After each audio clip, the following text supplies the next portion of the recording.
Fala pessoal, tudo bom? Sejam bem-vindos a mais um episódio aqui do nosso canal Licença Esportes, onde você encontra tudo sobre gestão de escola esportiva. Mais uma vez ao lado aqui do meu parceiro Luiz Fernando, essa mala sem alça, o zagueiro da cintura dura, que vocês vão ter oportunidade de escutar mais histórias dessa figura rara aqui que faz parte do nosso programa. Lembrando que o nosso canal é um oferecimento do Sistema Genesis Training, o sistema completo de gestão para a escola de esporte. Se você quiser levar tecnologia para a tua escola esportiva, contrate Sistema Genesis Training. E também da futura loja do Museu do Botafogo, que em breve vai inaugurar, já teve uma prévia lá da abertura do museu, e em breve vai estar inaugurando e vocês vão ter produtos exclusivos e inéditos lá da loja do Museu do Botafogo, como também já em funcionamento a loja do Museu do Flamengo. Hoje não podemos falar muito aqui de Flamengo, apesar do nosso convidado já ter trabalhado lá, mas hoje ele está trabalhando no Glorioso, no Botafogo, e hoje nós vamos falar muito aqui de Botafogo, também um pouquinho desse nosso projeto aí com a Botafogo Academy. Queria aqui agradecer Diego Melo, hoje diretor de expansão, depois você vai falar melhor do cargo, que você era o vice-diretor. Toda hora muda, base, né? Muda. O Diego tem uma formação acadêmica voltada mais para a área administrativa, ele vai falar um pouco da história dele aqui, e já teve passagens lá pelo Flamengo, pelo Atlético Mineiro e agora no Botafogo, e ele vai contar um pouquinho dessa experiência dele de vida aqui. Diego, obrigado por ter aceito o convite, a gente sabe que a correria que é, o dia a dia, o tempo, ainda mais quem trabalha com futebol, a gente sabe que a gente não tem tempo para praticamente nada, e você arrumou um tempinho na agenda para estar aqui com a gente, obrigado por estar aqui hoje. Sidney, eu que agradeço em primeiro lugar a você, Luiz, a toda a equipe. Prazer enorme estar aqui. Para mim, realmente, você sabe o quanto a gente trabalhou para esse sonho virar realidade, de ter uma rede de escolas de futebol em funcionamento do Botafogo como a gente tem hoje, e isso como uma extensão desse projeto. Então, para mim, uma satisfação, um grande prazer poder ser parte dessa história com vocês. E vamos embora, eu já tenho acompanhado aqui os últimos episódios, eu sei que a resenha come solta e espero não decepcionar agora, que o pessoal já sabe de antemão que o meu forte não vai ser contar caso, né? A gente tem alguns casos para contar, mas é conversar sobre operação das escolas, operação de clubes e o mundo do esporte que é tão fascinante, sim, seja para qual perfil de interessado que for. Tem casos para contar, tem viagem para a China, tem um monte de coisa aí, mas enfim, vamos falar mais da parte de gestão. A gente sempre começa aqui com os nossos convidados, que a gente sabe que o nosso nicho de mercado, nosso canal hoje é voltado para as escolas de esporte. Lá a gente tem os alunos, os pais dos alunos, os professores, os gestores e quem acompanha esse universo. E a gente sempre pergunta como o esporte entrou na sua vida, quer dizer, quando você pequena, a primeira lembrança que você tem de esporte e tudo mais, e falar um pouquinho da sua trajetória até você chegar a trabalhar com o esporte em si, nos clubes. Como é que foi um pouquinho disso? Conta pra gente. Legal demais, Sidney. Bom, então, eu não fui diferente da grande maioria dos brasileiros que quando criança era apaixonado por futebol. Então, sempre foi parte realmente da minha vida. E assim, de cara já o futebol acho que traz isso. Ele traz uma ligação muito forte com a tua família, com a tua cidade, muitas vezes até com tua mulher ou teu marido. Então, comigo não foi diferente, cara. A minha ligação com o futebol veio pelo meu pai. A gente tinha hábito não só de ir ao estádio, mas de acompanhar jogos, programas esportivos, e eu sempre jogava bola também. Nunca cheguei nem perto de ser jogador, jogava na escola, jogava no prédio, jogava na rua. Nem cheguei perto de ser jogador e já sabia desde então que não era o caminho. Mas assim, a paixão estava sempre lá. E a partir daí eu comecei a perceber o crescimento da indústria. Eu nasci em 82, então a partir mais ou menos ali dos anos 2000, quando eu estava em época de faculdade, o marketing esportivo, essa coisa de gestão de clubes tinha começado no Brasil a virar um assunto importante. Ser importante, né? Exatamente. E aí, cara, a partir dali eu fui esperando uma brecha e procurando um caminho para me inserir como vida profissional. E isso só foi acontecer bem depois. Mas, enfim, então a primeira ligação com o futebol, a forma como eu me inseri no mundo esportivo foi justamente por isso, pela paixão e pelo envolvimento que trazia a ligação com meu pai. Então até hoje é o assunto que a gente mais fala, disparado, e imagino que é o mesmo com muita gente, né? Isso, como eu falei, me parece que de fato é uma questão importante que os clubes carregam intrinsecamente. O quanto que o mundo do futebol tá dentro das casas, né? Tem esse lado também que muita gente não vê, o quanto que tá dentro da família, o quanto que tá dentro do relacionamento, É né? que você fala, é uma célula da sociedade. Não tem futebol como você não fugir. tem como. Isso, e carrega essa ligação muito forte, conecta ao clube, o torcedor ao clube, Sim. de uma forma única, né? As empresas pagam milhões e milhões de reais ou dólares para poder criar isso com o teu consumidor, com o teu fã, que não é fã, tirando no futebol. Sim. E o futebol já carrega isso naturalmente, justamente por essa ligação mais profunda. Então, comigo não foi diferente, cara, assim. E como eu falei, então, Você tentou, quer dizer, você foi se experimentar no futebol, tu viu que não tinha. eu nem tentei ser atleta. tentou. Eu jogava de brincadeira, escola, rua, play, e assim. Que eu sempre falo aqui uma coisa assim, toda regra tem sua exceção, né? E eu falo sempre isso aqui. Se o Luiz Fernando conseguiu ser jogador profissional, É o zagueiro, né? O zagueiro o aipim, zagueiro- que só joga plantado, né? Zagueiro cintura dura.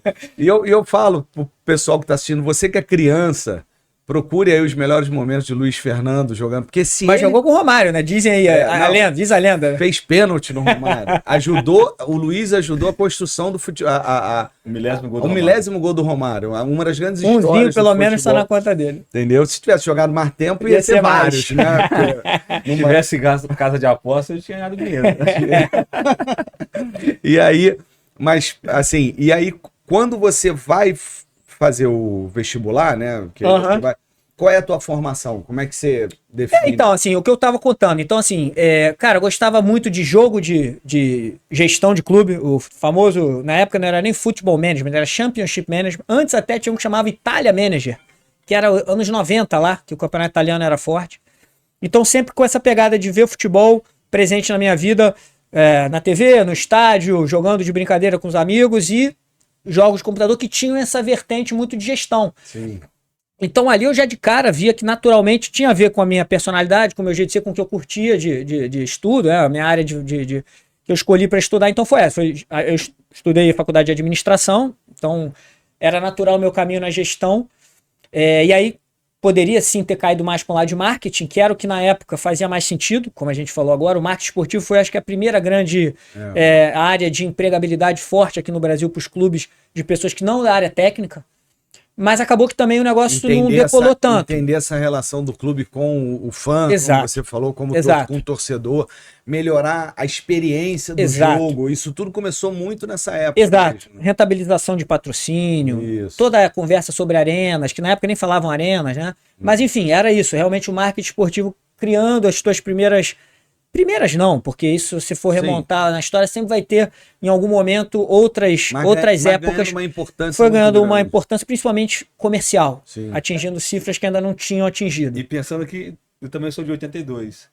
Então, a ideia do marketing, para mim, pelo que eu vi do passado de futebol, eu vi, era melhorar a imagem do clube. E até então, o futebol sempre foi muito mal visto pela sociedade, né? E a imagem do clube, por não pagar salário, aquela finge que paga o fim de jogo, 3 meses, justiça, os clubes falidos, bicheiros. Na minha opinião, o marketing veio mais para melhorar a imagem do clube, para depois vir os patrocínios, vir tudo isso. Porque né? quando eu sou um pouquinho mais velho que vocês, e quando a gente para pensar e olha pro passado como era o futebol, cara, o clube vivia de renda. É isso. Os clubes É isso. sempre foram associativos, tinha aquele receita. pagamento de mensalidade. É isso. Cara, o primeiro pool, né, vamos dizer assim, a primeira organização para jogos de transmissão de futebol foi em 1987 com a Copa União. Porque antes, você só passava o jogo ao vivo se vendesse todos os ingressos, e aí liberavam a imagem. Você não sabia, você ficava domingo em casa, não sabia se o jogo ia passar ou não. Ah, vendeu todos os ingressos da final, libera então. Né? Olha a loucura, como é que um clube vivia só de dinheiro E é interessante, Sidney, porque isso também aconteceu em outros países. Sim. E inclusive, é exatamente o que você falou. Além de a principal fonte de renda ser bilheteria, isso fez com que vários clubes, ao longo das décadas, né, desse histórico do futebol, resistissem à entrada da TV. Porque eles tinham medo de perder a receita, eles não conseguiam enxergar que a TV ia transformar o negócio. E, enfim, então, são ciclos, não, por isso que é difícil até a gente falar que foi a primeira onda de ciclo do marketing esportivo, não é isso, mas com essa cara que a gente conhece, a partir do momento que a indústria foi conseguindo se apropriar e melhorar a tua imagem, justamente para atrair investimentos públicos ou privados. E, cara, então assim, isso no Brasil aconteceu muito claramente ali no início dos anos 2000, mas depois foi um voo de galinha, né? Assim, a gente viu que sim, não foi algo que era só curva para cima. sim. Apesar da gente ter sim um crescimento de receita dos clubes, mas essa coisa de que agora virou uma indústria boa para se trabalhar, teve alguns altos e baixos. E agora a gente passa por outro momento de alta De com a lei da SAF, etc. Esse negócio de transmissão, que os clubes, né, tinham essa.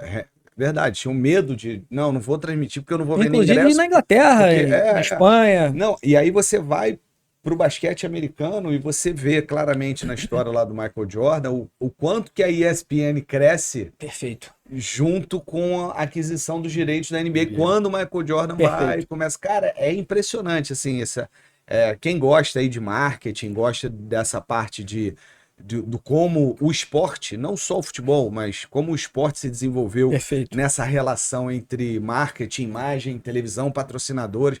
Você também pega a história do Michael Jordan, que ele não queria usar, ele não queria fechar com a Nike, Exato. ele queria lá fechar era Adidas, All-Star, não, Adidas tinha a Converse, que é o All-Star, né? que era a patrocinadora da Liga, Da né? Liga, e que ele, não, pô, eu quero ganhar um dinheirinho aqui e usar o tênis que eu gosto. E ele não tinha, nem os atletas tinham, e mudou muito isso também, né? E aí é isso, é questão também do tempo, né? Porque o esporte, ele, obviamente, por estar inserido na nossa sociedade, ele acompanha e também ele reflete e é refletido pelo que está acontecendo em relação à economia, em relação aos hábitos de consumo, em relação à tecnologia.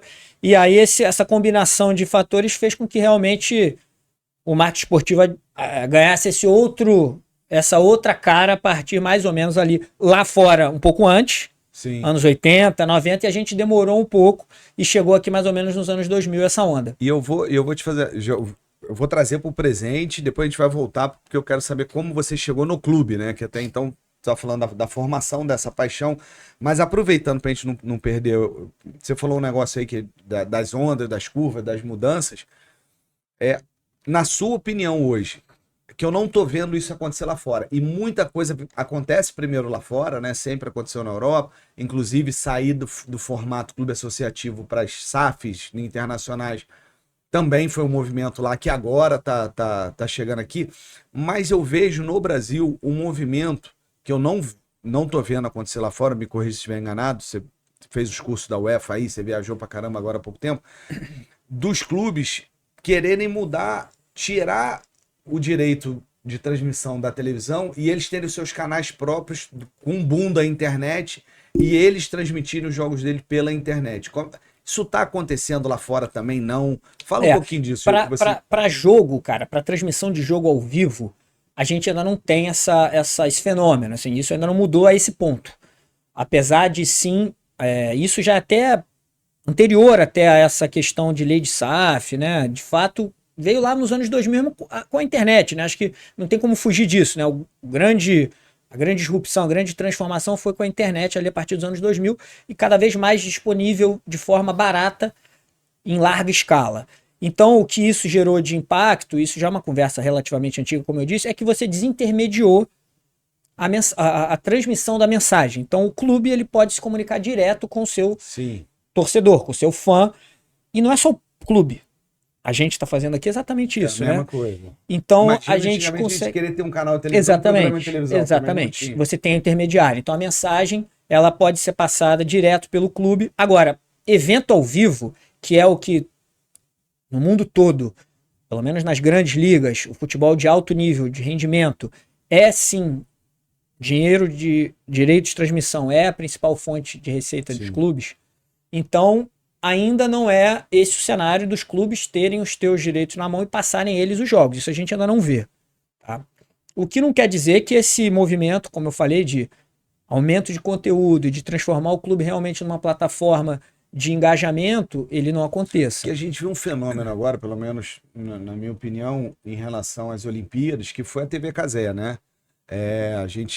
Eu sou de uma geração que a gente só via Olimpíada e Copa do Mundo na Globo. Acabou, fim de papo, até pela qualidade. Mesmo quando passava em outros canais, a qualidade, o som não era tão bom e você via ali. Cara, eu vi as Olimpíadas todas agora na TV Cazé.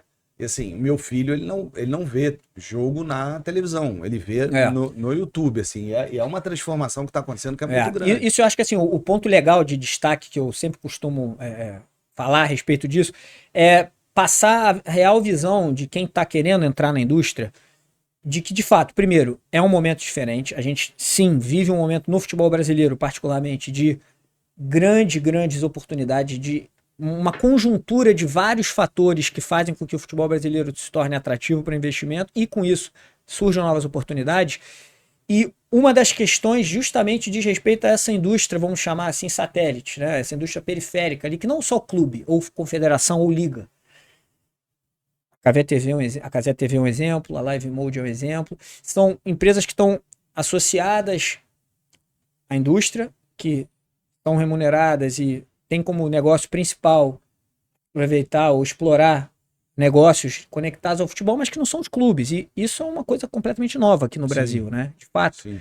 Então, para mim, isso é a mensagem principal. Existem oportunidades em N setores. A gente está falando de direito de transmissão, então é por isso, né? O exemplo da Live Mode, da Cazé TV. E aí, de fato, a gente experimentou aqui no Brasil. Quem participou disso diretamente, eu converso lá com o pessoal da SAF, de outros clubes, das consultorias que apoiaram esse processo, seja na constituição dos blocos comerciais, seja na negociação dos direitos desses blocos comerciais com os principais players do mercado, seja TV aberta, seja TV fechada, seja empresa de streaming, canal de YouTube. E realmente foi um momento único do futebol brasileiro, assim, de um novo ciclo sendo negociado numa composição com características completamente diferentes do que vinham sendo feitos até então. E juridicamente também vai ter que mudar, porque até então os contratos falavam de transmissão de televisão, e os contratos não tinham a transmissão de internet, que é outro meio de comunicação. E eu não sei também se pode atrapalhar, são as cotas. Tem gente que tem cota antecipada de 2.000 e lá vai cacetada. Será que no contrato prevê que não é exclusividade, exemplo da Globo, da Premier? Será que ela pode ter, mas está amarrada a esse contrato? Porque muitos clubes antecipam cotas. Tem clube aí de 2 anos de cota. Cara, assim, realmente é uma mudança profunda. É uma mudança profunda e acho que a gente E ainda com a criação está no das início. ligas ainda, também Exatamente, tem 2 a gente ligas. ainda está no início. Em algum momento a gente vai juntar. Essa é a expectativa isso que de eu todo ia mundo. te falar. Eu vou voltar lá, mas antes, já que a gente emendou no assunto aqui, que é até difícil sair, mas você já tinha visto, eu não sei, fora do Brasil, quando foi criar uma liga, serem criadas 2 ligas? Cara, não, realmente não. Cada um Não. pro seu lado. Assim, o copo meio cheio ou meio vazio. O meio vazio é esse, porque mostra a dificuldade que é chegar no consenso. Foi. Desde o Clube dos 13, da diluição do Clube do... Que dificuldade que tem de se unir as coisas aqui no Brasil. E o copo meio cheio é que agora são só 2. Antes eram 40 negociações, né? Por mais que houvesse um padrão, né, na forma de repartir os direitos da Globo, mas você tem agora 2 blocos negociando em nome de vários clubes, um em nome de vários outros clubes, o outro bloco. Então já é uma evolução. E de fato, cara, assim, é só o começo, tenho certeza disso. Tem muita água para passar debaixo da ponte. Tem, e muita, e me parece de fato que ainda a gente vai experimentar um movimento de crescimento ainda do futebol brasileiro em termos de receita. Você falou de oportunidade, né? Você falou que é um momento de oportunidade das pessoas, né, migrarem ou realizarem o desejo, o sonho como o seu de trabalhar com esporte, com futebol. Vamos voltar. Eu te conheço, né? A gente tem já um tempo de relação profissional e tudo mais. E eu sei que você tinha uma carreira estabilizada dentro de um segmento. Conta um pouquinho dessa tua carreira estabilizada e da onde vem eu falo loucura, sempre te falei pro Diego, você tem certeza? A loucura de largar uma carreira altamente estabilizada para você cair dentro de um clube. Sim. Conta um pouquinho disso. Assim, aí de fato entra a paixão, Sidney. Eu pegando então ordem cronológica das coisas. Então eu fiz a faculdade, comecei minha carreira na área de administração, passando distante do futebol, e aí já levava ali, sei lá, quase 12 anos, trabalhei em 2 empresas grandes nesse período, uma delas é a Ernst Young, tive 2 passagens lá, primeiro 5 anos, saí por 2 anos, depois fiquei mais 5 anos, e nesse segundo ciclo, a gente começou a atender clientes de consultoria no esporte. O principal deles, o grande projeto que eu comecei essa minha conexão foi a CBF. Foi um projeto em 2015, grande, realmente de anos de contrato que a Ernest Era uma travou. consultoria. Uma consultoria que na minha área era uma consultoria enorme, um contrato, como eu falei, que durou por anos com a CBF. Ainda tem, não? Acho que agora não tem Acabou. mais, não sei se foi renovado esse último. A CBF andou passando por muita mudança de lá para cá. E, enfim, mas na minha área especificamente, o que a gente atuou, o que eu atuei com o meu time na época, era a área de remuneração e estrutura organizacional. Então, a gente. Explica um pouquinho. Basicamente. Pro leigo, Basicamente o que a gente fez? A gente foi contratado para ajudar a alta administração da CBF a redefinir organograma, cargos e salários, estrutura de remuneração fixa, estrutura de remuneração variável, enfim. Um trabalho voltado de fato para temas ligados a pessoas. Era como a gente chamava a área lá na Ernst Young, apesar de não ser só pessoas, né? Porque a gente está falando de da parte financeira. financeira, Mas estratégia. Era com a pessoa, era a parte. Tipicamente quem vai tocar isso é uma área de gestão de pessoas, gestão de RH. Exato. Então ali a gente foi a porta de entrada para a gente começar, no meu caso, né, especificamente da minha área, da área que eu era responsável, esse projeto. Esse projeto foi durando meses, quase um ano. E a partir daí, outros clientes foram surgindo, porque a gente, com o selo CBF, ou seja, com a chancela de ter feito o trabalho para a CBF, e por o futebol ainda ser muito pouco profissionalizado naquela altura, a gente foi começando a ter aderência fácil em entrar em outros clubes. Então a gente fez trabalho no Atlético Paranaense, no Fluminense, no Flamengo, no Vasco, Palmeiras. E a partir daí em algum momento eu estava, não 100%, mas já com uma boa dose do meu tempo com esses projetos. E foi quando eu falei, cara, é isso que eu quero, achei, agora acho que é a hora, porque o futebol ele é muito relacional. Você trabalhou anos, você sabe bem disso, né? É um ambiente muito informal que as coisas funcionam realmente muito pela relação entre as pessoas, pela pessoalidade. Sim. E ali era o momento que eu enxergava que eu estava num momento de carreira, realmente estava com uma carreira sólida, estabilizada, estava num cargo bom lá na empresa. Mas, cara, por outro lado, era um momento que eu tinha estabelecido um nível de contatos bons com o pessoal do futebol. E aí eu falei, isso muda, porque daqui a 4 anos, se eu esperar 3, 4 anos, quem está hoje como diretor não está mais. Na CBF mudança. Muda todo mundo, tem eleição. E aí eu falei, é a hora. E aí chamei meu chefe lá, o sócio da área, falei, cara, vou sair. Eles, como assim? Pensa. Não vai nada. Ele achou que era mentira, né? Tá bom, beleza, agora vamos falar aqui do trabalho. Falei, não, você não tá entendendo, eu decidi, eu vou sair. E aí, cara, fui costurando isso, a gente acabou que fez nada engatilhado. Nada, zero. E depois eu vou procurar. Zero. A única coisa que eu consegui de transição foi, vamos fazer o seguinte, eu quero começar a me meter mais de cabeça, então eu quero ter um curso que eu quero fazer, que eu já mapeei, eu quero ter mais tempo para fazer esses projetos em loco, então vamos botar só meio período, você me paga metade, eu fico meio período trabalhando, porque no meu outro período, na outra metade do dia, eu me viro com o que eu tô correndo atrás. E aí eles aceitaram. O cara sai de uma Ernest Young, ao todo 10 anos, 5, depois mais 5, de Ernest Young. Já estava trabalhando com o esporte, com o futebol, porque a Ernest Young fazia dentro das... E começou por cima. E o doido vai e fala, não, eu quero sair, cara. Foi loucura, assim, de fato, parando pra pensar assim, pô, não é todo mundo que tomaria a decisão. Não. Mas você sabe bem, cara, assim, você também, Luiz, jogou.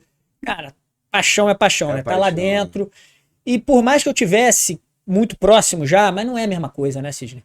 O dia a dia. Não é o dia a dia. E eu falo assim, trabalhar em clube não é mais que uma pós-graduação, é mais do que qualquer coisa, independente da área. Você pode ser médico, você pode ser fisioterapeuta, você pode ser administrador, você pode ser RH, você pode ser o que for. Quando você sai de uma empresa normal, vamos dizer assim que eu falo normal, e vai para dentro de um clube... É um shot. E o que tu aprende ali e como tu tem que resolver as coisas ali não tem jeito. É mais do que com a graduação. É isso, não tem nada comparável de fato. Ainda mais entrando...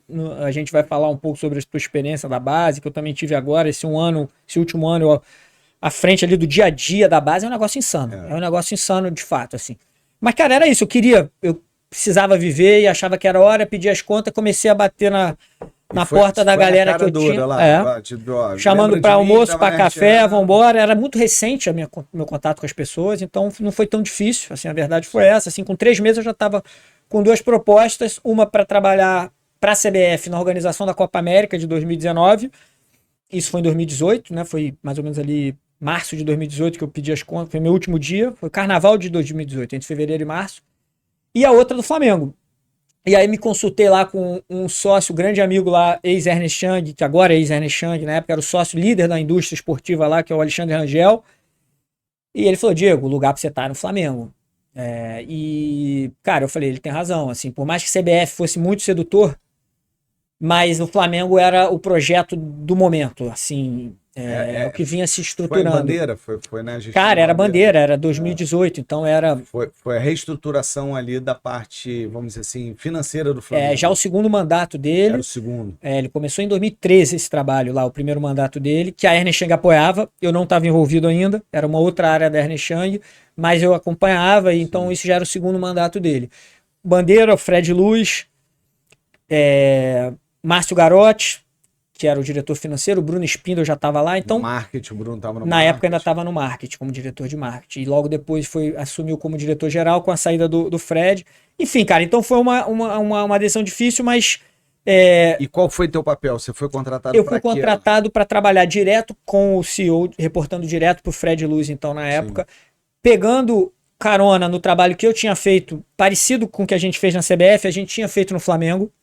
Bônus, cargos e salários, Organização organograma. dessa questão. Então, a função que o Fred tinha com a escola dele de gestão totalmente fora também do que é futebol, Sim. do que era futebol até então, pelo menos, acompanhar a meta para pagamento de bônus. Então, basicamente, esse era o meu papel nesses primeiros anos de Flamengo. Depois foi mudando, eu fiquei 3 anos lá, mas a ideia, o escopo original da vaga era esse. Então, eu chamava gestão e performance. Performance, não performance esportiva. Muita gente confundia, né? Sim. Às vezes eu recebia mensagem no LinkedIn, você trabalha com performance, então, porra, avalia esse GPS, jogador, avalia esse sistema de análise de desempenho. Eu falava, não, performance minha não tá pra cá, não, é pra cá. Enfim, e aí, cara, foi esse tempo de 3 anos lá que pra mim realmente foi uma escolha acertada e uma baita de uma escola também. E você conseguiu ficar só numa função? Porque no futebol você não consegue não, fazer só uma função. não, Luiz, tem toda a razão, cara, toda a razão, assim, não mesmo. Mesmo não sendo, basicamente qualquer clube, qualquer organização que trabalha futebol, ele vai ter 2 grandes verticais. Uma esportiva, eu costumo dizer, né, o nome esportivo, ou corporativo, como se diz. Administrativo ou corporativo. Então, mesmo estando no braço corporativo ou administrativo e não esportivo, naquela época, já é muito dinâmico. Eu acho que independente das duas vertentes, é muito dinâmico, você né? é contratado para tomar conta dessa caneca e resolver os problemas dessa caneca. No final você tá resolvendo das 3, você tá resolvendo o microfone também um pouquinho. Porque... passa por isso, né, cara? Porque as coisas vão mudando, né? Tudo muito dinâmico. E no futebol é mais dinâmico, talvez, do que comparativamente com outras indústrias, outras empresas. Então, realmente, fui trocando a ponto de que na minha época final lá, eu estava até mais reportando para o diretor financeiro do que para o diretor geral. Então, comecei a fazer um trabalho que era ainda ligado a esse trabalho de acompanhamento de metas, mas já apoiando na área de planejamento financeiro. Entendi. Então, tinha realmente uma variação grande de escopo. Você trabalhou com um cara lá que para mim é um cara sensacional, eu tenho um carinho enorme, aprendi demais com ele, que é o Renato Blaut, que quando eu chego no Botafogo, em 2009, ele também chega junto, né? Ele vem, eu não sei quem trouxe ele, mas o Maurício, né, assume a presidência do Botafogo, e o Blaut vem pro financeiro. E eu assumo a base do Botafogo, lá em Marechal Hermes, meu irmão, um caos total, e eu vivia lá na mesa do Blaut. Blaut, me ajuda, Blaut, não tem dinheiro. Blaut, o que eu faço? Blaut, não sei o quê. E é o que eu falo assim, cara, para você trabalhar em clube, e eu volto a repetir em qualquer área, uma das, para mim, né, na minha opinião, uma das coisas que você tem que ter muito é a criatividade. Você tem que se virar nos 30, você tem que aprender. E aí tem uma passagem com o Blaut, uma de várias que a gente teve junto, que eu viro pro Blaut e falo assim, Blaut, eu preciso de dinheiro. Ele falou, arruma. Eu falei, mas como, Blaut? Ele falou, Cisne, arruma. Ele falou, cria alguma coisa lá que vai dar dinheiro e eu carimbo, o dinheiro vai ser seu. Mas Boa. Não vai para outra área, Blaut? Ele falou, não vai. E aí que a gente cria a peneira paga, que aí a gente fala, é um produto, você tem que tirar o nome de peneira, que fica feio, aí a gente bota PSJ, processo de seleção de jogador. E é um produto que a gente cria. E a gente fala assim, ó, aí eu reúno a equipe e falo, ó, vamos cobrar a peneira, o peneirão, só que, cara, eu quero a rede, eu quero o campo pintado, eu quero a melhor bola, eu quero o melhor colete, o pessoal organizado, água. E eu falei, ó, ele vai pagar, o moleque vai vir. Eu falei, ó, em um mês, ou quando ele completa 4 treinos, eu quero o melhor goleiro, o melhor lateral direito, tudo que ele vai fazer um jogo contra a base no Caio Martins. Aí no primeiro mês eu falei, cadê o time? Não, não tem montado. Eu falei, não, mas cadê? Não, mas o nível daqui não é o nível. Eu falei, meu filho, eu quero o melhor daqui. Não interessa. Eu não quero saber se ele vai passar ou não. Isso aqui é um produto. Eu preciso levar o menino para jogar era um camp. Isso era. Eu falei, para jogar lá no Caio Martins. Cara, isso rendeu pra gente uma grana que a gente não tinha na época. Que o Ney Soto hoje, que tá lá no Flamengo como era o nosso administrativo lá da base. Que o Blaut chegou no final do ano e falou, pô, eu preciso de um pedaço desse dinheiro aí. Eu falei, não, Você falou que era. Tá gravado. E com essa grana, nós conseguimos o dinheiro que eu não tinha, que era alimentar, antes e depois do treino, com um lanche, todos os atletas da base, do Mirim aos juniores. Era o dinheiro que a gente arrecadou pra gente poder fazer. Cara, era 2009, gente. Muitos anos atrás. Antigamente era outra coisa, era né, outra realidade para todos os clubes, sim, entendeu? Cara, realmente. Aí depois a gente inventou o departamento internacional. Sim, com o Felipe, né? Que ia trazer jogador aí era dólar. Pô, chegava aquele pagamento em dólar, a gente falava, eu ia lá, Blaut, meus dólares, ele tá aqui separado, vai lá e compra o que tu quiser. Era assim, cara. Eu fiz um curso da BTF, lá na URCA, e eu lembro direitinho, o irmão do Oswaldo Oliveira, Valdemar Lemos, ele falou, os profissionais de base do futebol brasileiro, isso na época, 2009, eles vivem de adaptações. Perfeito. Porque você não tem... Ele falava, gente, no profissional eu chego, tem hora que eu conto com 25 atletas, me chega informação na hora que 2 não vai porque tá no DM. Perfeito. Aí eu planejei para 25, base, né? Tem 23. Imagina isso na base. Sim, então o profissional de base vive de adaptações. Você imagina, mas na hora muda tudo. Cara, é aquilo que a gente conversou sobre os eventos. Sim. A gente planeja, mas na hora tem que ter uma segunda opção, uma terceira opção. Cara, é isso. E você tem que planejar todos os problemas que pode dar muito. A base realmente é algo sem precedente, sem paralelo. E aí você sai do Flamengo e vai pro Atlético. Foi um convite que eu tive, justamente pelo Atlético também tá passando por um momento antes de SAF ainda, mas de buscar uma preparação para SAF, uma gestão nova. Você já foi sabendo que ia virar SAF? Não, ainda não tinha nem a lei, né? A lei não tinha sido promulgada ainda, né? Eu fui no início de 21, depois de 3 anos do Flamengo, mas a conversa sobre organização, sobre gestão já estava num nível que qualquer clube que procurasse fazer futebol competitivo e sério, tinha que passar por esse, ou pelo menos tentar passar, porque não é tão fácil, passar por esse momento de reorganização. E aí o Atlético vinha com isso e recebeu o convite, e o cargo também respondia para o CEO, parecido com o que era no Flamengo de ideia original, de acompanhar o trabalho das demais diretorias em relação aos projetos que cada diretoria implantava. E aí eu comecei a parceria... Se estava batendo meta, você não... Exatamente, cronograma, indicadores dos projetos, indicadores financeiros, meta dos executivos, exatamente isso. E comecei a ter muito contato com o Leandro Figueiredo, que era o então responsável pela área de marketing lá, o executivo de marketing que está no Grêmio. Um dos projetos que a gente concebeu junto foi das escolas de futebol. Sim. E, enfim, foi preparamos todo o terreno para a licença entrar com concorrência, organização de quais eram os requisitos importantes técnicos, operacionais, comerciais, para a gente fazer a concorrência. Chamamos 4, 5 fornecedores. Então, só pegando esse exemplo da escola, primeiro porque a gente está aqui, obviamente, falando com o público, muitos deles de escola, mas também para dar um exemplo de como era o trabalho, né? Ou seja, o que é o escopo dessa área. Então, esse é um exemplo de Tinha um projeto de implantação do licenciamento das escolas oficiais do clube. Como é que você preparava para isso acontecer? Ou até anterior, né? Como o exemplo que você deu do Renato, que, aliás, um baita cara, corrobora tudo que você falou. Inclusive, acho que uma boa, ele vai gostar de vir aqui. Será que ele vem? Com certeza. Eu vou fazer o convite. Vai sair acabou a entrevista, já vou mandar. Vou dar o corte aqui desse trecho, ele já está intimado. Vai vir com certeza. Mas é isso, corroboro tudo, um cara fantástico. E esse exemplo que você deu. Cisne, cria uma receita nova, porra, tá difícil. Então, às vezes a conversa também começava de uma forma mais embrionária, né? Assim, sim. Como é que a gente aumenta a receita do clube? Como é que a gente, no caso, eu lembro que a provocação do Leandro era como é que a gente torna o clube mais presente fora da capital.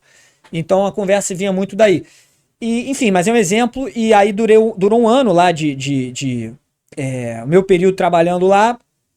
eu tive um envolvimento um pouco maior do que eu tinha no Flamengo, também com projetos da área esportiva. Eu frequentava um pouco mais o CT do que na época do Flamengo, mas também era separada, a sede bastante distante até, né?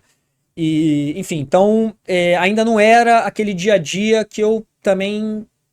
Eu sentia falta ainda daquele dia a dia. Eu estava cada vez mais perto, mas ainda não era o dia a dia mesmo da área fim. E aí em 2022, no início de 2022, depois de um ano lá no Galo, então, com a SAF tendo sido constituída, eu fui convidado para integrar o time da SAF que estava iniciando a operação da SAF. Do Botafogo. Do Botafogo, com a aquisição pelo John Textor. Na época, o então CEO, que era o Jorge Braga, com o Tairo e o Danilo, que eram os dois que fizeram a aquisição representando o John Textor, então cumpriram esse trabalho de compra das ações da SAF, representando o investidor, no caso do John Textor. Eles, após a aquisição, ficaram com o mandato também para tocar a operação, por já terem tido a confiança do John Textor, por já conhecerem o futebol brasileiro.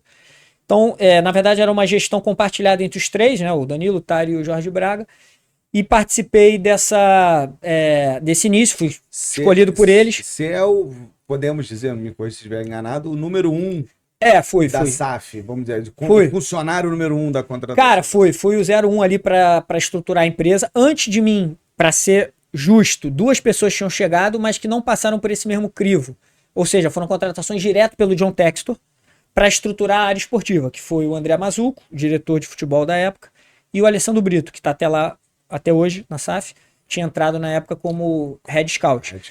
Então eles dois chegaram antes de mim, mas para estruturar ali o que a gente chama da área corporativa, a empresa, eu fui o 01 mesmo. E também para fazer uma transição do social. Exato. Das áreas do social, o que eu posso trazer pro futebol, que aí virou só futebol, né? Perfeito. A conversa era exatamente essa, né? 2 empresas agora. Era uma empresa, passaram a ser 2 empresas. Quem de lá para cá vem ou não como vem. Como vai ser essa transição. Exatamente. Então foi realmente um momento de muito trabalho mesmo, assim, que era necessário a gente... Isso foi em 2022. 22, com o início da SAF, a operação da SAF, a gente, na área nossa administrativa, corporativa, a gente estava falando de, sei lá, umas 30 e poucas pessoas. Para tudo, imagina. RH, suprimentos, finanças, contabilidade, marketing, comunicação, jurídico. Tinha área que a gente não tinha ninguém. Tinha área que não tinha ninguém, porque justamente eram pessoas que tinham ou ficado na associação ou que na associação também não tinha profissionais com aquele perfil. Então, cara, foi foda. Hoje, assim, eu não tenho mais o número de cabeça, eu já não tô mais... Aí também já a outra mudança que a gente vai chegar, mas já tem mais de um ano que eu já não sou responsável pela área que eu era até então, de pessoas e de planejamento da empresa. Então não sei o número de cabeça, mas eu imagino que hoje a gente já esteja falando de quase 150 pessoas do que eram 30, que é o normal de um clube. O Flamengo, o Palmeiras, o Corinthians tem inclusive muito mais, até porque atendem também o social e os esportes amadores, como se fala, né, que são esportes que não é o futebol. Então a gente consegue ser um pouco mais enxuto, até por uma questão também de modelo de gestão, etc, mas não só, também pelo escopo, pelo alcance das nossas atividades. Então, assim, 150 é um número até... Tô chutando, tá? Mas é nessa ordem de grandeza. E é um número até baixo se comparado com outros clubes. Mas você vê, saiu de 30 para 150. De fato, não tinha nada. Aí... A gente sabe que o futebol é carro-chefe de tudo, né? A SAF lá é só futebol. Você acha que em 22, se o Botafogo, no início de tudo, vai mal no Brasileiro, chegou ao momento de estar lá embaixo, vocês tiveram receio ali naquele ano dessa transformação? O Anderson sobe, depois ele sai, vem outros, contrata, não contrata, ou não? Ou tinha noção mesmo que ia dar certo, que estava no caminho? Cara, boa pergunta, Luiz. Porque eu recordo que em 22 o Botafogo perigou. Só para lembrar, o Botafogo sobe em 21? Ou isso. Em 22, o primeiro ano da SAF era o ano da Série A, da volta à Série A. O Frila era o diretor de futebol do social do Botafogo. Isso. Aí o time vai para a primeira divisão. Isso. Sai o Frila, chega o Mazuco. Exato. E aí segue. E aí o time segue. Vai mal, demora a engrenar. 2022 realmente foi um ano mais complicado. Cara, realmente assim, foi um negócio contando agora, né? É difícil até... É igual a base, né? Só quem vive que sabe, assim. Então, cara, assim, o que a gente viveu lá Imagina você pegar um clube que acabou de subir da Série B para a Série A, então você tem que refazer teu elenco, e aí, nesse ponto, eu até me envolvia pouco. Mas, em paralelo a todo o processo de construção da empresa que a gente falou, um processo de reconstrução do elenco, e sim, respondendo, Luiz, de fato, se desse errado de cara ali, era uma preocupação grande, porque... Se volta pra Série B. Exato, cara, o nível de receita ia despencar de novo, a confiança, todo o projeto, ele, inevitavelmente, ele é muito ancorado em o que você consegue vender de imagem em relação a, não só desempenho esportivo, mas capacidade de gestão, eficiência. E então ia ser um baque grande. Era planejado, desde as primeiras reuniões que a gente fazia de planejamento, claro, não tinha como ser diferente, que a gente ia evoluindo de forma crescente, gradativa, não ia ser de uma hora para outra, óbvio. Porque, cara, imagina, pegar um time de Série B, reconstruir um elenco. Ao mesmo tempo que você tem que reconstruir a empresa, sim, uma empresa investir nova. em todas as áreas. É uma empresa nova. E o avião no ar, né? Aquilo que a gente E fala, o avião jogando, tá no e ar, o jogando. avião tá Teve, no ar. sei lá, 15 dias Turbina do final pegando do estadual. fogo, não sei o É quê. O final do estadual pro início do brasileiro foi um intervalo curtíssimo. Então, cara, assim, foi uma coisa assim de todas as áreas, assim, pessoal que entrou, faca no dente, sangue no olho, mordendo a mesa, porque não tinha opção, realmente. Era ou era? Cara, e o ambiente motivava. O ambiente te dava esse retorno em relação a você sentir que você estava construindo uma coisa legal, que a gente principalmente estava vivendo algo histórico, algo diferente. E de fato isso aconteceu, né? Se materializou, se confirmou, porque foi coroado, né? E também até pelos resultados que vieram depois. Isso sem dúvida. A curto prazo. Mas aí voltando, aí o doido toma uma outra decisão. Aí você vai, Ernest Young, meu irmão, carreira consolidada, não sei o que, eu vou largar, vou pra clube de futebol. Olha onde o cara se mete. Aí o cara roda Flamengo, Atlético, Botafogo, constrói, né, no bom sentido, mas é o responsável pela construção, toda a estrutura da SAF do Botafogo. Aí termina isso, pra onde o homem vai? Pra base.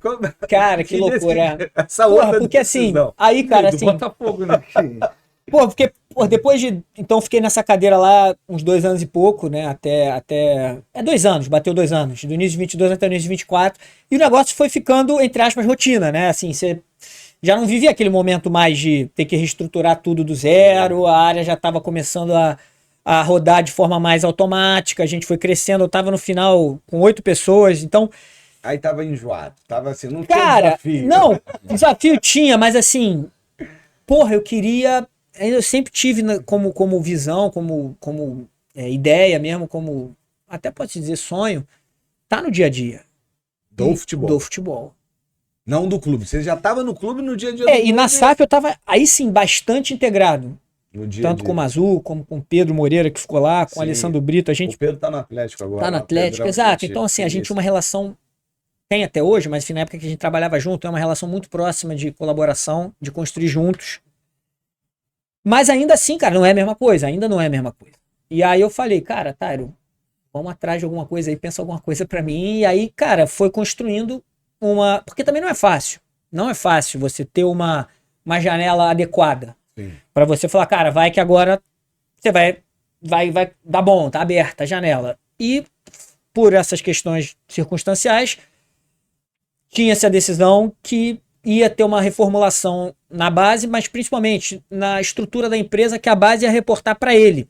Ele queria, como projeto dele, não dele, mas enfim, tocado diretamente com responsabilidade dele, interferir também de forma mais ativa na formação, no desenvolvimento da base. E aí... Que é um pilar muito importante para o clube, inclusive em parte financeira. Para o modelo de negócio de qualquer empresa, exatamente, de qualquer clube, né? Então, cara, foi isso. Então, surgiu essa brecha, ele sabia que eu queria. E ele falou, cara, e aí, agora, vamos? Falei, vamos embora, mais uma mudança que é o que eu quero. É o que eu quero e, cara, assim, uma experiência incrível. Trabalhei. Como é que foi? Trabalhei, porra, foi assim... Mas você fez algum curso ou não? Você foi aprendendo? Não, porque eu já... Dia a dia. Aí é nesse tempo, né, Luiz? Aí, vamos lá, né, cara? Eu comecei em 2005, isso agora você tá falando 2024. Então já levava 10 anos de ambiente de futebol. Clube ou consultoria de clube, né? Então já não era uma coisa assim. Eu não estava caindo de paraquedas ali. Mas era área Apesar de eu estar caindo de paraquedas, eu não estava caindo de paraquedas. Sim. O que eu quero dizer com isso é que não é a mesma coisa. Não é a mesma coisa. E você tem que. Primeiro ponto é ter essa sabedoria, essa humildade para saber que você tem que aprender todo dia com as pessoas ali. Mais do que o normal, porque de fato você não conhece o que eles conhecem, não tem a vivência que eles têm. Mas ao mesmo tempo, por outro lado, não é totalmente alguém que veio de fora, que não sabe a linguagem, que não sabe como é que funciona, que não. Não é o primeiro dia ali. Pô, tenho 10 anos já que eu Sim. respiro aquilo ali. Não no dia a dia, de novo, Sim. mas conheço como funciona. Então foi um pouco mais fácil, né? Foi um pouco mais fácil. É por isso esse momento eu achei que era realmente o momento certo. Talvez se tivesse sido antes, ia ter sido pior.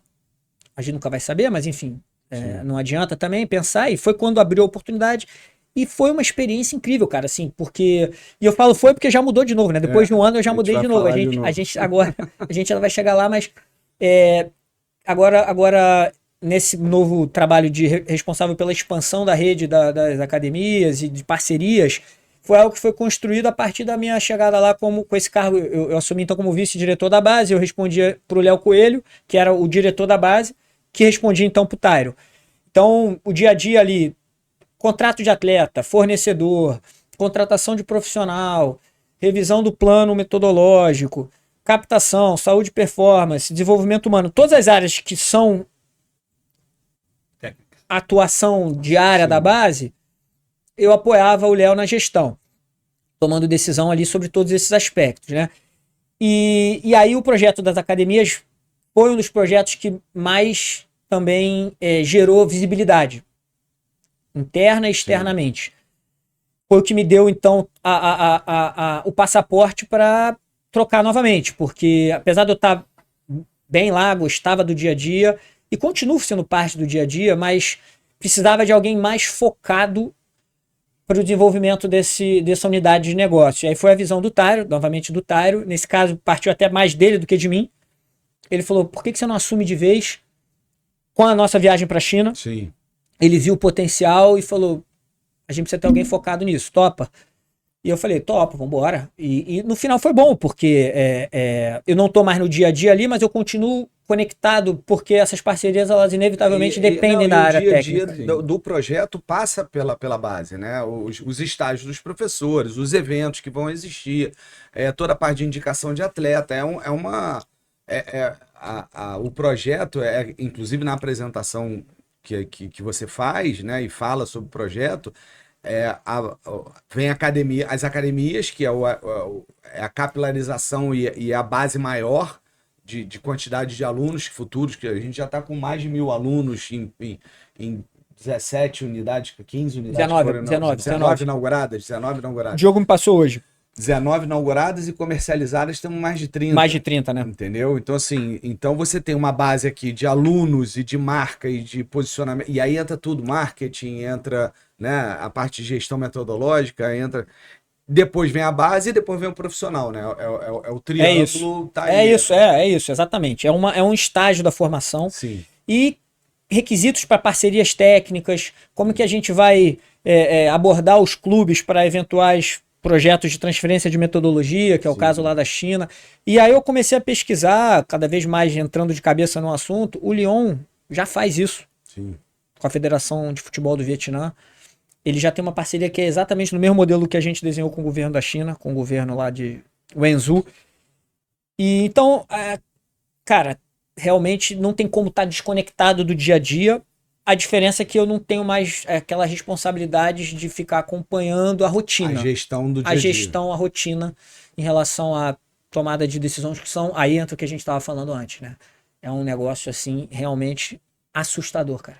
Como é dinâmico. Como que é sensível a pequenas ações que têm um impacto enorme. Sim. E como o tempo todo precisa estar sendo revisto o que está planejado. E a gente lá particularmente tem algumas dificuldades por a gente ainda não ter uma estrutura física tão adequada, instalações boas, assim, de primeiro nível, um CT tão bom, que era inclusive também um dos projetos, quando eu fiz a transição para atuar na base, era apoiar na construção desse projeto para a construção do novo CT, que está em andamento. Mas, cara, é um negócio realmente que não tem paralelo, eu diria. É muita. O negócio não para. Realmente é 24/7. Nem o mercado financeiro é assim. Exato. E o mercado financeiro ainda paga bônus muito maior do que paga para quem tá na base. Cara, tem que amar de verdade, velho. É loucura. E é cachaça mesmo, é cachaça mesmo. E a gente conversa internamente lá na licença, não perto do Sidney, né, o pessoal dos seus departamentos, que o Botafogo é um caso meio à parte. Por quê? O Galo começou do zero. Então, eles nunca tiveram parâmetro. Eles nunca tiveram, então o que está sendo feito está bom, está melhorando. O Botafogo não. O Botafogo já teve Estrela do Futuro, já teve Talent School. Talent School, só que sempre muito, digamos, abandonado, deixado de lado, não valorizado. E esses que vieram desses projetos estão com sede, estão com fome. E a gente tem levado situações para eles que até então eles não tiveram. Que é sempre mais. Você tem noção disso, Diego? De que esses que estão com fome, pô, match day, eu quero isso, eu queria aquilo, eu quero 10, eu não quero 5, eles nunca tiveram nada. Perfeito. E vocês trazem, a gente traz coisas novas para eles, mas eles têm fome, eles querem mais. Sim. Você já percebeu isso? Assim, dá para perceber sim, Luiz, dá para perceber. E a gente tem que tirar do papel o que todo mundo faz. A gente tem que fazer diferente. Então, tirar do papel o que eu quero dizer é o seguinte, a gente precisa de fato implantar um modelo que ofereça algo diferente do básico. E a estádio é o básico. Oferecer acesso ao estádio para o curso que a gente dá de formação, cara, é o básico. A gente tem que ir além. Por isso que a gente tem, quase que diariamente, eu falo com o Sidney, com o João e com o Diogo, que apoia também na gestão, particularmente da rede do Botafogo lá dentro da licença, quase que diariamente. Não digo nem quase, é diariamente. É 24/7. É o 24/7. Então a gente tem que sim pensar em formas o tempo todo novas de oferecer uma experiência, não é experiência a palavra, de oferecer uma parceria, uma forma de parceria. Uma integração real. Isso aí. É isso, cara. E a gente tem milhões de ideias, algumas a gente já tirou do papel, outras a gente ainda não tirou do papel, a maioria, né? Mas já estão bem encaminhadas, porque toma um tempo. Se a gente pegar hoje o projeto do Botafogo, a primeira unidade inaugurou em janeiro. Nós temos 4 meses, nem 4, porque não foi dia 1º de janeiro que inaugurou, quer dizer, tem 3 meses e alguns dias que a primeira unidade foi inaugurada, né? Então, assim, isso. E o Botafogo a gente também já está fez. conhecendo o projeto, né? É isso, a gente está o tempo todo. Pelo fato de não ter sido algo que a gente pegou já em andamento, tem essa vantagem também. Essas outras que você referiu, as marcas anteriores, elas estavam, de fato, não existiam mais, né? Sim. Podia até uma escola ou outra ainda usá-la, a marca antiga, mas não tinha mais ninguém Nada do olhando clube. para aquilo, do clube, por N motivos. Então, a gente realmente conseguiu pegar um projeto e falei, vamos fazer do zero, do nosso jeito. Então, isso é bom, dá essa possibilidade, essa margem para a gente ir criando.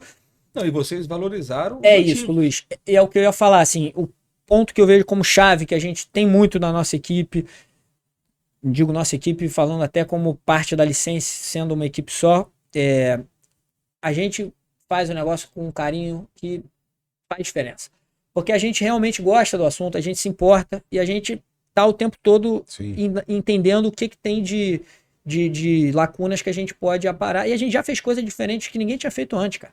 A gente já fez, por exemplo, a unidade de Santa Catarina, a unidade social no Espírito Santo. Então, alguns exemplos de que a gente vem fazendo coisas diferentes. Diego, Curicica teve lá visitando o troféu com o Marlon Freitas, o Alex Telles, o Gregory e o Igor Jesus. Cada criança ganhou uma camisa. Final da E Libertadores. foram convidados, as unidades foram convidadas. A final da Libertadores, cara. A final da Libertadores, levar um aluno lá, sortear, premiar. Exato. Ou seja, em 4 meses, menos que isso, tá? Menos Porque que isso. Em dezembro não tinha inaugurado ainda. Final Exato, da Libertadores, Já tinha ação sendo realizada. Exato. Então, realmente, cara, a gente tem um caminho ainda longo.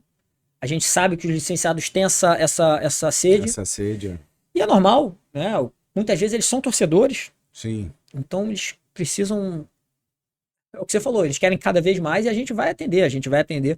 E cara, que projeto incrível, né? Que projeto incrível. Se a gente parar pra pensar no alcance, no potencial e todas as ramificações que ele tem, a gente tem Não, um caminho longo.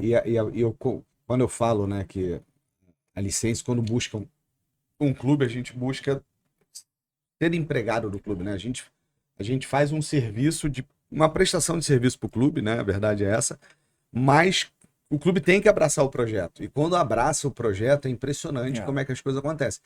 Nós estamos falando de mais de 30 unidades comercializadas, sendo que 19 inauguradas 19, em 4 meses, né, de projeto. E é o maior projeto de todos que já tiveram no clube em 4 meses. Perfeito. Né? Nem a Estrela do Futuro, que também era através de uma empresa terceirizada, era da minha época que eu estava lá, nem na Talent School, que era um projeto interno da época do Botafogo, né, social, nunca chegou um número desse de 34 unidades. Óbvio, também pelo bom momento do clube, pela transformação em SAF, tem vários fatores, mas tem o entendimento de quem está lá dentro do clube da importância do projeto. E aí, quando o clube apoia o projeto e vê a importância, cara, não tem como dar errado. E tem um potencial quase que o mundo todo é o nosso. Onde a gente pode chegar. A gente pode basicamente ter unidades da Botafogo Academy, ou que não unidades exatamente nesse padrão, atividades, parcerias no mundo todo. No mundo todo. O limite é esse. Então, realmente, cara, E falando para os nossos licenciados da Botafogo Academy, você tem alguma notícia, novidade sobre futsal? Você enxerga que a gente vai conseguir ter também? Para mim, o futsal, para mim não, né? É muito óbvio que o futsal ele tem um papel fundamental nesse processo. Não tem como a gente falar de formação, não tem como a gente falar de pré-iniciação sem falar de futsal. Então, a gente já tem um entendimento bom atualmente com o Botafogo Futebol e Regatas, que é importante que o pessoal entenda. O Botafogo Futebol e Regatas é quem detém a licença do futsal. Então, quem tem por contrato, por acordo que foi feito no momento da constituição da SAF, quem tem a responsabilidade, o direito de operar o futsal, de disputar os campeonatos, de ter a licença para disputar os campeonatos de futsal, é o Botafogo Futebol e Regatas e não a SAF Botafogo. Diferente, óbvio, então, do que é o futebol de campo, que é a SAF Botafogo. E a gente tem um entendimento lá bom para essa operação com o parceiro escolhido pela associação para tocar esse trabalho.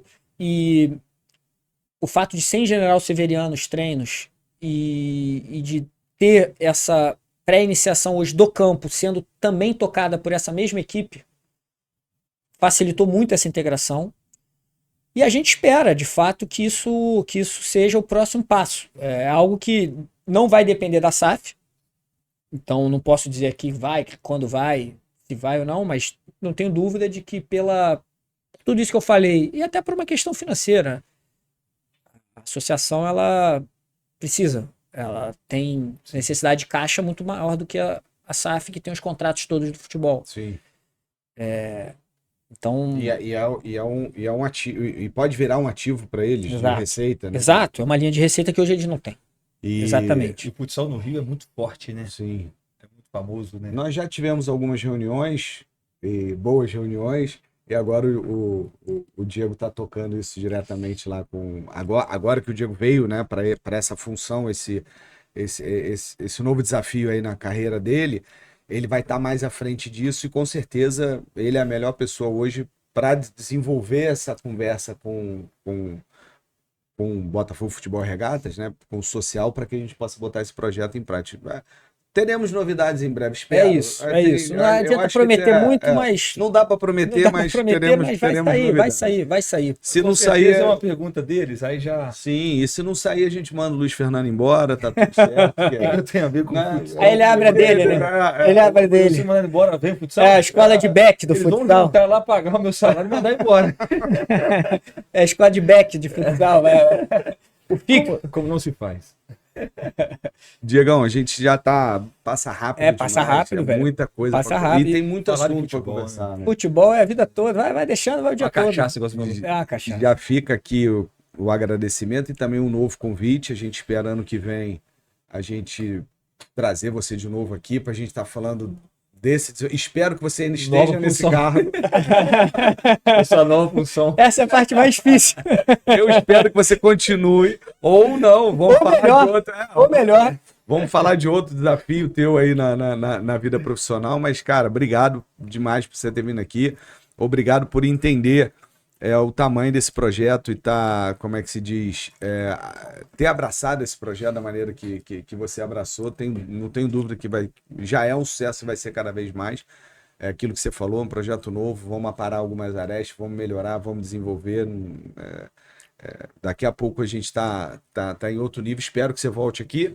Se tiver ainda no cargo, vamos falar como você deixou a Botafogo Academy, né? A expansão e o que você está fazendo.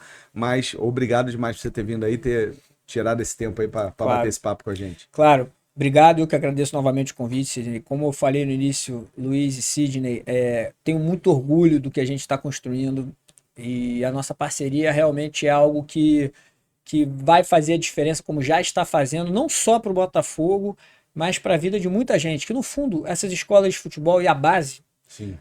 o que tem de mágico nisso tudo é o impacto que causa lá na ponta. E aí isso é um clichê, mas é verdade. E não o impacto financeiro, o impacto... É isso, o impacto na vida das pessoas. construção dos seres Exatamente, humanos, exatamente. De pessoas. trabalhar sonho, de trabalhar formação, de trabalhar um pouco sobre o ser humano que está ali, Formação antes integral. antes do atleta.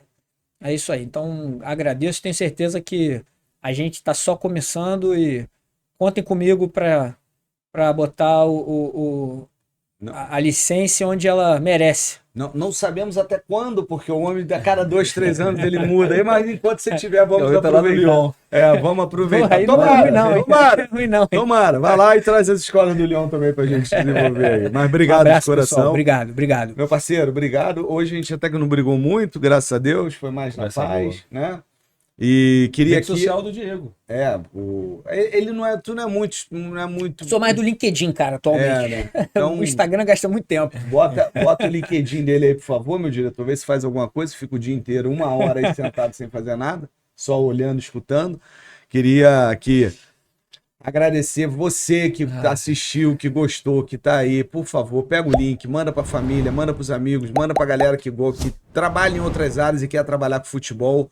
Hoje foi um exemplo aí de como essas histórias realmente acontecem e é possível, né? Realizações de sonhos e tudo mais. Então, se você gostou, por favor, indica e manda o link para todo mundo. E se você quer ter um ano de 2025 abençoado, vocês sabem que nós estamos na campanha do ano abençoado. Se você quer ter uma vida abençoada, um ano abençoado, você só precisa fazer uma coisa. O pai Luiz aqui está garantindo isso aí para você, né, Luiz? É só apertar inscreva-se. Inscreva-se. Se você apertar inscreva-se, seu ano será abençoado. Agora, se você não se inscrever, não nos culpe se seu ano não for abençoado, se o teu cunhado pedir dinheiro e não pagar, se você chegar mais cedo em casa e pegar algumas situações aí da esposa e do marido que você não queira, Porra, melhor. né? Então, basta assim, inscreve. se né? inscreva, por favor. Tem que se inscrever. Não, já tô. Só Tá louco. se inscrever. E mais, Tá louco? passa para a família o ano abençoado. Se inscreva, a família inteira, no canal Licença Esporte, por favor. Dá essa força, dá essa moral que o seu ano será abençoado. Queremos aqui agradecer mais uma vez o sistema Genesis Training, o sistema de tecnologia, o melhor que tem no mercado para gestão de escola de esporte. Quer levar tecnologia para sua escola esportiva? Contrate sistema Genesis Training e também as lojas, futura loja do Museu do Botafogo e também da loja do Museu do Flamengo, que tem apoiado aí o nosso canal. Fica aí a dica, até a próxima semana que vem tem mais. Um abraço a todos, fiquem com Deus.